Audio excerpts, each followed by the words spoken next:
Bienvenidos a un nuevo programa de La Psicóloga en Casa. Nos encontramos con Covadonga, coach personal que viene a hablarnos del tema del moving. Hola, Covadonga. Hola, Vicky, ¿cómo estás? Cuéntanos, ¿qué es el moving? El moving o acoso laboral. Bueno, el término correcto es mobbing, lo que pasa que en España siempre utilizamos la palabra moving un poco porque se ha extendido esa forma de decirlo, ¿no? Digamos que estamos en un momento muy complejo en el mundo empresarial porque la crisis y los frecuentes despidos, los ERES, se convierten en el caldo de cultivo idóneo para que la gente tenga mucho miedo. La situación no está siendo nada estable, más bien se puede definir como inestable, dura y difícil, y eso está generando que haya muchas dificultades para que haya estabilidad en el entorno laboral. Es decir, la gente va a trabajar y no sabe si va a mantener su puesto de trabajo mañana o dentro de un mes. Se puede decir que trabajan en un entorno de muchísima presión. Mucha presión, mucha exigencia, mucho estrés, mucho miedo. Eso da lugar a que haya mucha competitividad entre las personas. ¿Y cuáles son las características del moving? A ver, el moving se caracteriza por, lo primero, aislamiento. La víctima de moving está frecuentemente aislada no ya de sus tareas, porque no le permiten que pueda realizar su trabajo con normalidad, aislada de la información, aislada de la jerarquía, aislada de sus funciones, aislada de un entorno justo, ecuánime. Digamos que la principal característica es el aislamiento, se sienten profundamente solos.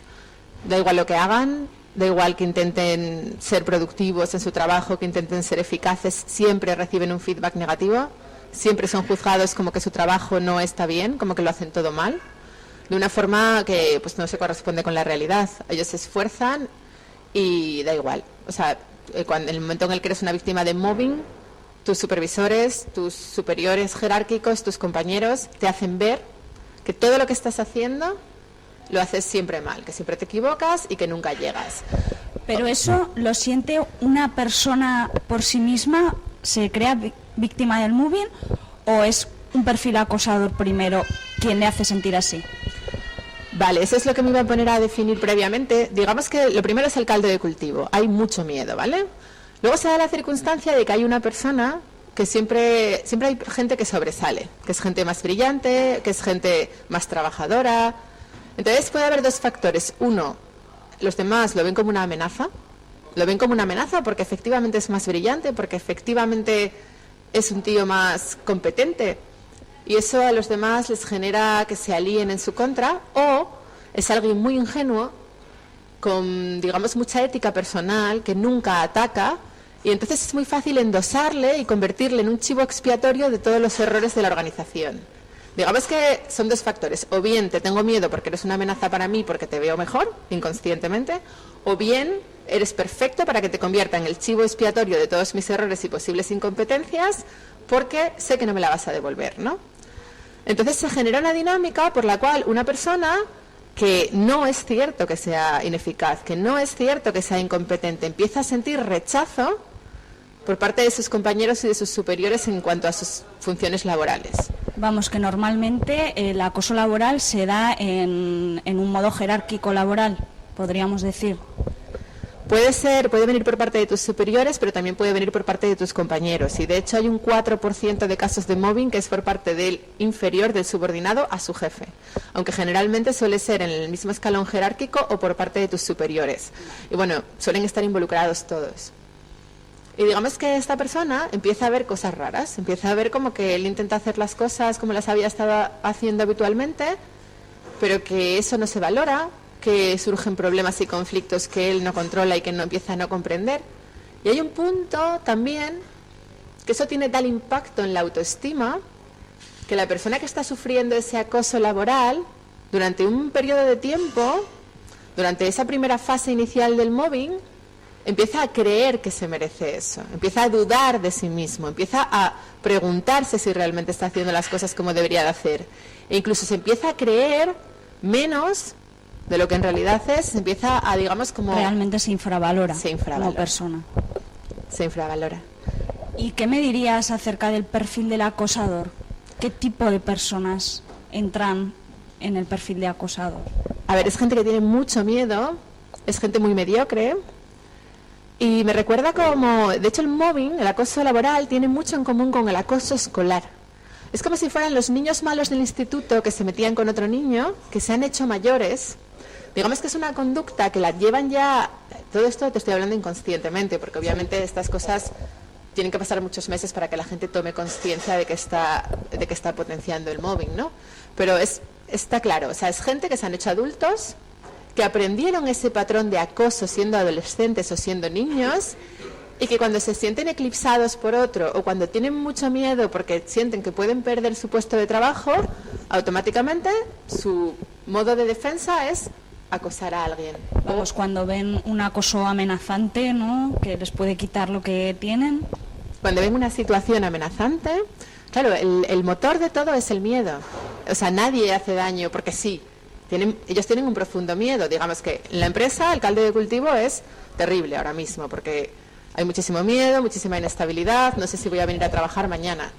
Ves que hay despidos, ves que hay más exigencia, ves que hay más presión, empiezas a dudar de tus propias capacidades y ves que hay un compañero que destaca. Porque además es irónico, pero las víctimas de mobbing suelen ser la gente más atractiva físicamente, la gente más capaz intelectualmente, la gente más brillante y adicionalmente la gente más honesta, porque también ellos evalúan quién puede ser una posible víctima, porque la víctima es muy importante que no las devuelva, que no ataque, porque si es una persona asertiva que está en su centro y que sabe protegerse, no puede convertirse en una víctima de mobbing, que ahí es donde la víctima también es corresponsable y co-creador de la situación. Claro. Porque no sabe poner los límites desde el principio. Y vamos, que podríamos decir que el acosador se comporta así para encubrir su mediocridad y el miedo que tiene a que le arrebaten lo suyo. Justo, es que es así, o sea, es muy triste, pero... Y la víctima, comillas, porque al final siempre es una cosa de dos, siempre es un juego de dos, porque nunca nadie es al 100% siempre es un juego de dos. La víctima, pues en un principio no lo quiere ver, hace oídos sordos, hace como que no se entera... Luego, durante otra fase se lo empieza a creer, le empieza a mermar la autoestima, empieza a pensar que vale menos que los demás, empieza a pensar que se lo merece. Entonces está perpetuando la situación. Cuando si la víctima simplemente dijese no, desde un principio no permitiría que la cosa llegase a ese punto, ¿no? Supongo que también influirá mucho la actitud personal tanto del acosador como de la víctima, ¿no? Claro, porque digamos que el acosador busca siempre cómplices. Hay uno que es un promotor, pero nunca actúa solo. Siempre, y se apoya en esa gente que no tiene personalidad, que se dejan llevar por la corriente. Lo mismo que en el cole. Siempre hay un líder, que es el que tiene más miedo. Es un poco como los grupos de matones, ¿no? Como que siempre hay un matones. cabecilla, ¿no? Y luego los que le siguen. Entonces el objetivo de esta gente se convierte en... Yo, para pertenecer a este grupo, porque me siento protegido, porque nosotros somos 5 y somos más y probablemente entre nosotros está el jefe, para pertenecer machaco al otro. Incluso intento muchas veces el objetivo es conseguir que el otro abandone el trabajo. Por ejemplo, un jefe quiere despedir a un trabajador. Y así te quitas competencia. Te quitas competencia, no tienes que pagar la indemnización si el otro abandona y no tienes que justificar que lo has despedido, en caso de que seas un jefe. En caso de que seas un compañero, te quitas la competencia del más brillante, y en caso de que seas un jefe, que también en muchas ocasiones el más brillante le eclipsa al jefe, y el jefe tiene mucho miedo de su subordinado más brillante, pero no tienes que justificar por qué lo has despedido, porque provocas que él se vaya, y no tienes que pagarle la indemnización. Entonces es muy cómodo, es muy cómodo. Lo que pasa es que para la persona que está en el otro lado, como víctima, es muy duro, porque todos queremos pertenecer. Todos queremos que nos quieran, todos queremos formar parte de un equipo, ¿no? De un grupo. Y el principal factor es el aislamiento, te sientes solo, te sientes aislado, te sientes que no te dejan desempeñar tus funciones. En muchas ocasiones toman decisiones relativas a tu puesto sin consultártelo, te sientes fuera, te ocultan información, te atribuyen tareas o muchas que no te da tiempo a terminarlas y hacerlas bien, o tareas inferiores. Por ejemplo, si tú estás en un departamento de contabilidad, te mandan a hacer paquetes o cajas. Entonces hay que ser muy fuerte psicológicamente porque si te empiezas a identificar con lo que está ocurriendo fuera, sufres muchísimo, sientes mucho dolor y sobre todo se te va la autoestima. Y tú como coach, ¿cómo recomendarías proceder en el caso de en que nos encontrábamos ante un caso de mobbing? Bueno, pues lo primero es la aceptación, porque los individuos involucrados durante mucho tiempo les da tanta vergüenza reconocer que están siendo marginados, que lo niegan, que no lo quieren aceptar, que hacen como que no lo ven. Entonces lo primero es hablar con ellos y que ellos asuman que efectivamente eso está pasando fuera y que ellos también pueden, o sea, que ellos tienen parte de la solución. Vamos, que realmente una persona que lo vea desde fuera, su papel es hacerle ver a esa persona que está sufriendo ese acoso. Sí, hacerle aceptar que está sufriendo ese acoso, que no sienta vergüenza porque lo puede comentar con otras personas, no pasa nada. Y también que empiece a poner límites, potenciar que se empiece a querer, que se empiece a valorar, que empiece a poner límites, que no se crea todo eso que están diciendo fuera, porque todo eso es el miedo de los demás que le están proyectando a él. Además, muchas veces los propios incompetentes, los mediocres son tan mediocres que su propia mediocridad, o sea, lo que están diciendo de la víctima, en realidad es lo que ellos piensan acerca de sí mismos.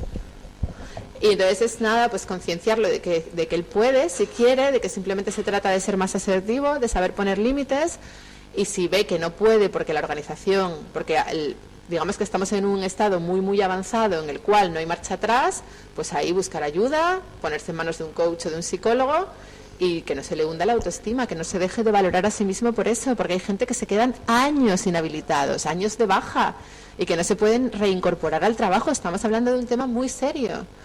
Y luego también es muy importante no sentir rencor, porque yo he tenido en sesiones individuales a gente de mobbing y he tratado de ayudarlos, y como se quedan enganchados en el rencor a sus agresores y digamos que es un sentimiento y la necesidad de venganza, ese resentimiento te perpetúa que sigas viviendo eso, aunque eso se haya acabado hace un año. Es muy importante perdonar y pasar página, porque tú también has sido co-creador de la situación y aunque la situación sea profundamente injusta, la única manera de superarla es dejándola en el pasado y renovándote tú a nivel personal, olvidando eso, sin revivirlo y sin vivir en el resentimiento.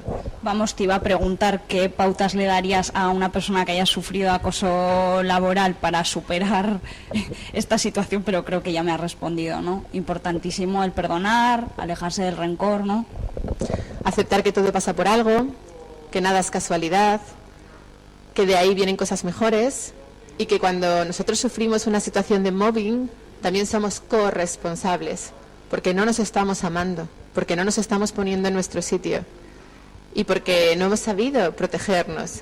Y nos puede servir para en la siguiente ocasión saber poner límites, saber protegernos, valorarnos y no dejar que nadie nos diga que somos unos mediocres. No podemos aceptar que los demás nos digan lo que quieran sobre nosotros. Pues muchísimas gracias, Covadonga, por todos tus consejos y a todos vosotros nos vemos en el siguiente programa. Muchas gracias a ti, Vicky.